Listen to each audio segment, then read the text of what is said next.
Hello YouTube, Damo_23 here, and welcome back to another episode here on the YouTube channel. In today's video, we will be discussing who to sell Salah and Son to as they depart for the Asian and African Cup of Nations. We will also be discussing my biggest green arrow since being inside the top 100k in Game Week 20.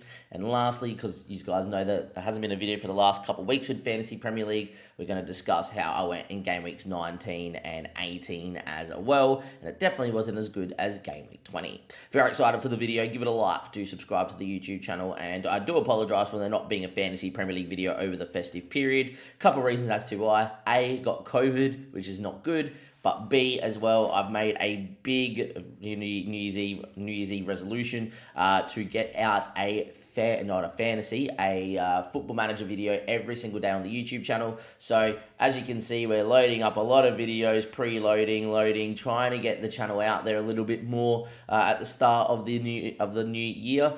So if you're excited for that, leave a comment on this video, and if you watch a football manager video from coming from this video from FPL, just let me know. I came from a Game Week 20 FPL video in one of those videos, and I'll be pretty stoked to see that. Alright, so Game Week 20, I will get to that in a second, but you guys haven't seen me since I think Game Week 18, which, if we have a look at the Excel tracker, was a slight green arrow after a red arrow, but we only gained 182 spots. In this game week here, it's pretty standard. We missed out on captaincy yet again, but Solanke went big after missing out on those points the week before, and we got 48 points with a game week rank of 299, so everyone's pretty okay with that. In game week 19, everything went wrong, and as you can see here on the Excel spreadsheet tracker, one of the worst game week, results that we had throughout the year. It doesn't need to be in bold though, and that one doesn't need to be in bold because we still had a game week of over 7 mil back in game week 11. But as you can see here, not a great one. We dropped out to 77k, which is the lowest that we've been since game week 7 and since entering the top 100k or the top 50, 60k. 21,000 spots, down, which is definitely the lowest out of the last little run. And things weren't going right. If you have a look at the team here, everyone blanked. I decided to play Dubravka over Areola after bringing him in. 8-point swing. Fun. Nothing went right. This is the week where Trippier, Gordon, they all look very, very, very poor in a game against Forest. And I was like, all right, things need to change. We need to make some transfers. And oh boy, did we. So in this game week, before we discuss the points and the 102 and a 54,000 game week rank out of 10 million managers, which is huge, we looked at what we needed to do this game week. And what we needed to do was we needed A, to not have Trippier play against Liverpool, and B, Gordon, as much as the fixtures swing in 3 games weeks, need to go to a midfielder that is good now. And then, because there's going to be money in the team, know that we're going to have midfielders to move Salah and Son to over the next couple of game weeks. We don't need that budget 5th choice midfielder because we got Cole Palmer, who is still kind of budget, let's be honest. So we went to Foden, immediate bang rank gain there. Gordon didn't do too much, and Foden went boop. And my other transfer this week actually was a blank. Like, imagine if I'd picked the transfer that did not blank this game week. I was thinking about going to Trent, which in the end would not have made too much difference. But we sold, trying to think who we sold there. We sold, not Trippier, we sold someone else to go to Saliba so we could bench Trippier. Can't really remember who it was. I'm sure that in my live FPL it's going to tell me what my transfers were. There we go. I went injured Tsimikas out to and Gordon the Foden, which Gordon actually got a return of 5 points there, which isn't too bad. As you can see though, 31,525 average rank. Our safety score was 85. We've got 102 on points, big rank game, massive gain on Foden. We lost a little bit on Saliba. On Alvarez, sorry, Saliba didn't get me anything, but is what is. Nor did Trippier because he didn't play. My game week 20 is as good as it's going to get, and I'm over the moon to get one of these game weeks after the back of not being able to get inside the top 40, 30k and cement a spot. We're now right on the cusp of getting inside the top 30k, and hopefully we cement a spot moving forward. Other big point getters this week, obviously Areola to go back-to-back, big hauls, which is great. It was fantastic in the game against Brighton. Back three did nothing, obviously. To have Saliba in is good because they got a couple good game week fixtures, and I believe Arsenal's defence is one of the best in the league. Kobo is becoming a bit of a problem. Chelsea just look awful. Pedro Porro, though, we're not too worried. Foden, Saka, Son, Salah, Palmer, all delivered. Palmer was exceptional against Luton, even though Chelsea were pretty poor. Salah, obviously, after missing a penalty, we all thought the worst, and then he went out and became Mohamed Salah again, which is good to see, and the best Premier League winger the Premier League's ever seen, so we're very happy. Son went and left us with a nice parting gift too. Saka returned finally, Foden returned, Watkins returned, and if you watch the Spurs game, how Solanke has not scored in that game is ridiculous. Solanke had a million chances, especially in the first half, did not score one. He looked really good yet again, so I'm not too worried with him blanking moving to the next game week. So obviously this is over the moon. Look at the Excel spreadsheet. We underlined everything. This is a big game week. It's actually the first time we lost a touch of value, and that's because we held Trippier, and I will discuss why I'm holding Trippier as well. If you want to have a look at the notes that I've been writing throughout the season, by all means, please feel free to pause at that point of the video and have a read. All right, let's pick the team that it is at the moment. I've already made one transfer already, and that was because Son was going to drop down price viciously, so we've already made one transfer there. As you can see, the team at the moment is Areola against Sheffield with Dubravka against City on the bench. Got no issues. Both keepers are playing since Areola's come back from injury. Sheffield, good side, but I'm going to back against Archer scoring and obviously Areola keeping a clean sheet. Back four's in a really good spot. You know, Pedro Porro away to Man United is not the worst fixture. United are very hit and miss. And attacking returns, Pedro Porro, I expect Spurs to go score a few goals in that game. Kowo against Fulham, look, on paper it's a good fixture, but he is becoming a pretty big sticking point. I'm tempted to take a hit to remove him. I'm tempted to not take a hit this game week as well. I'll be discussing who that hit will be for. Saliba and against Palace is good. Palace is starting to score goals though, and Taylor against Luton is okay. We've got Foden, Palmer, Saka, and Bowen in the middle of the park. Foden against Newcastle is a great fixture. Palmer's got the captain's armband at the moment because I think Fulham are being a touch leaky and Palmer could go back-to-back big hauls. Saka against Palace is fine.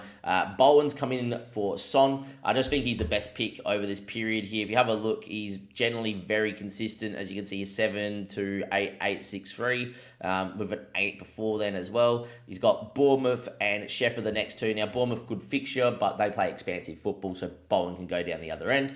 Sheffield, obviously, is still one of the good fixtures. I think it's Man United and Arsenal before he gets Forest. Man United's not the worst fixture for West Ham. Obviously, Arsenal's a bit whatever. And then Forest is not bad. And by this stage, we're looking at Salah and Son being back. So I think to get 3 really good fixtures, one fixture's marked in a 4 that I think should be a 3 or even a 2, which is Man United. And then Arsenal, I think to get Bowen in is pretty fine. We also got Watkins and Solanke. As you can see, my bench has got Archer, Trippier with the knock, and Salah. We'll discuss Salah in a second because it's the main point of the video. But if you look at fixtures, not playing Trippier against City, not playing Trippier against Aston Villa. But if you have a look back at what happens after that, no, don't switch. I just wanted to have a look at the fixtures. Thank you. You then get Luton, Forest, Bournemouth, Arsenal, but then Wolves. And then Chelsea, but then you get Palace, West Ham, Everton, Fulham. So if you can get him to game week 23, you're going to want to play him in every week bar Arsenal till you probably either A, wild carding, or B, you're wild carded and probably playing a free hit by game week 32, roughly, right? So with that being said, I think a lot of people are going to sell him. He's down to 38% ownership. Only 5% of people had him in their starting 11 last week, and then he didn't even play. I just think he's going to be a great differential, and then people are going to worry about him when it comes to Luton, and then they're going to try and go, okay, let's get Trippier back because he's got good fixtures. And ideally, I want to have a team that contains... let's just cancel that. A team that contains Trippier, Porro, Saliba, and Trent. And the reason for that is that it allows for me to have 3 really aggressive defenders, and then Saliba. I'm also tempted to sell Saliba to a Stupian now that he's back because he gets good numbers. Now, if we go to Fantasy Football Hub and discuss the Salah, I've got a couple of players I'm going to show you, but it depends on how much money's in your bank, right? And as my team is loading up on that screen, as you can see, I've already made one transfer. I've still got 5.4 million in the bank. So my other move, the planned move, if Haaland's not back, I'm tempted to go Cobble to Trent because Trent has Bournemouth this game week, and I think that's a fantastic fixture. He then goes Chelsea, Arsenal, and you're not going to really want to play him, or bring him in these 2 game weeks. But then we get Burnley, Brentford, Luton, Forest. So I think it's either you bring Trent in now for a hit, or you don't bring Trent in at all. So with that being said, more than likely taking a negative 8-pointer because I use true transfers next week. As you can see, that's my team on paper at the moment. If we remove Son to Bowen, I don't like how they've done this now. Here we go. To Bowen. I've then got 5.3, 5.4 million, as you guys have seen. So what I'm thinking of doing is obviously Salah has to come out here. Right, Salah has to come out here. I'm thinking what we do is you got a couple options. So you got Garnacho now. Man United are hit and miss, but look at the game weeks you get for the next 5, 6 game weeks. Spurs you can get at, Wolves you can get at, West Ham you can get at, Aston Villa are away, probably not. Luton and Fulham is 1 bad game week out of the 4, and you get money in the bank, and it just means getting to Haaland's that little bit easier. So like if I was to do this, right, and then I was to do Koa out to Trent, take an 8-pointer this week just to get the team right. Especially with the back of a massive green arrow, I'm probably happy to do this. It's a week where everyone's taking hits to get rid of Son, Salah, etc. If you have a team that's got Son, Salah, and Hwang, you're probably taking -4 to -8 straight off the bat. Probably a -12 if you want Haaland back. I'm going to give Haaland 1 more week no matter what. But, I can now go Archer up to Haaland and have a look at this team. I can handpick between when I want to play free up front. I can handpick whenever I want to go 3-5-2. I can handpick whenever I want to go 3-4-3. I can play Bowen, Garnacho, Saka, Palmer, Foden. I can play some lanky Watkins and Haaland. I can play Saliba, Trent, Trippier. I can play Taylor. It's all pretty well and good. And then if you go to a Stupian, right, whenever I want him, right, fantasy FPL Fantasy Football Hub doesn't rate him yet, but he's definitely back and playing. You got Wolves, Luton, Palace, Spurs, Sheffield, Everton, Fulham. The temptation to bring a Stupian in now is huge. The main reason I brought in Saliba is they got Palace and Forest. If you're looking 3 game weeks time, you miss out on Wolves and Luton, but what you do get is Crystal Palace at home when Saliba gets Liverpool. And I'm almost tempted to go with that, and just go, we're pretty good to do that. Because then I get West Ham, Burnley, Newcastle, Sheffield, which I think is a little bit harder. So I'm thinking it's a -8 point now. It's then a roll, unless we want Haaland back for 1 transfer for Burnley, which is more than likely. And then it's going to be Saliba out to a Stupian, and then all of a sudden I'm playing a Stupian, Trent, Trippier. During Trippier's good fixtures, Trent who's just bombing on, and a Stupian who's bombing on. And there's going to be potential for massive amounts of, ability of massive point hauls. So if we were to get, make these transfers here that I've done, Garnacho, Bowen, Pedro Porro, don't get Haaland back. Let's just go back to Archer here, right, and make these transfers. Okay, we could optimise or not. We would not maybe roll. Maybe it's Archer out this game week to Haaland because he's probably back, right? And not optimise again, so I'll optimise it later. In game week 23, the team looks good, right? But you clearly are going Saliba out, and you're going to a Stupian. And as much as the hub doesn't like a Stupian, he's been starting, he's been playing. By this game week, he'll be starting. And then you got Palace, an attacking game against Spurs. We could get attacking return. Then Sheffield, you love it. If you make those transfers here, you optimise the team. Have a look at the team that is on paper here. They're saying to a bench a Stupian. I think you're not. I actually think you might take a Stupian on here. It's saying to bench Garnacho against West Ham. Maybe. But it's a team that gives you very good balance, a team that's going to have good depth. It's a team that you're going to end up making the wrong decision somewhere. This might be a week where we should have dropped Bowen, for instance, against United, which I don't think it is, right? But I'm spitballing. And Garnacho goes big against West Ham, right? And he got points on the bench. So be it. I just think bringing in Garnacho is huge. Now, obviously, there's other options outside of Garnacho for you guys to bring in, and I think my top 3 are Richarlison. Now, the only reason I'm not bringing in Richarlison is if you go and have a look at Spurs, they're very central around Son at the moment, especially with the injury to Maddison. If Maddison was back, which he's not just yet, I would be more tempted to go Richarlison because there's still more creativity, but I don't think I want to. I do have the money in the bank, but yet again, I think going this way allows me to get to Haaland easy, allows me to have 3-4-3, allows me to restructure a little bit later. It means for me when I want to get Salah and Son back, it's simple as if Haaland's injured again at that stage, you just sell him. If you got Solanke Watkins, you see who's in form, you drop the other one down to Archer again or one of the others and you bring Salah and Son back. It might even be the case where Saka hasn't looked great but he's been ticking over. If he doesn't continue to tick over, we take him out, right? I think as well, I don't mind going for the likes of an Elise at the moment or a Eze. Crystal Palace looking really, really good at the moment. They've got decent fixtures, Sheffield in there. Chelsea you can get at, Everton and Burnley towards the end, where the players will be coming back if they run super deep. So I think that's also not too bad. I also think that you can go for the Bruno Fernandes and the Rashfords because they got decent fixtures. Also think you can double up with going with Odegaard as well, who is a very solid pick. You know he's going to play and you know he's going to play well. So I think there's a lot of potential in there too. There's probably a couple other midfielders that if you look over the next 4 game weeks that I probably missed out on. It's saying to get Golden back, but I wouldn't at the moment. Foden, obviously, I've already got in the team, but I feel like if you haven't got him, you need to wait 1 more week and then get him. So not this game week. Pascal Gross is a crazily good shout too. It's been more advanced of late. So if you really want to punt on a 4% ownership player, mine would be Pascal Gross during this little period and then move Gross straight back to Wang if you had Wang. But yeah, my team at the moment I'm pretty happy with. I think we're in a very good spot. We'll quickly optimize it for you if it doesn't want to give me the puzzle.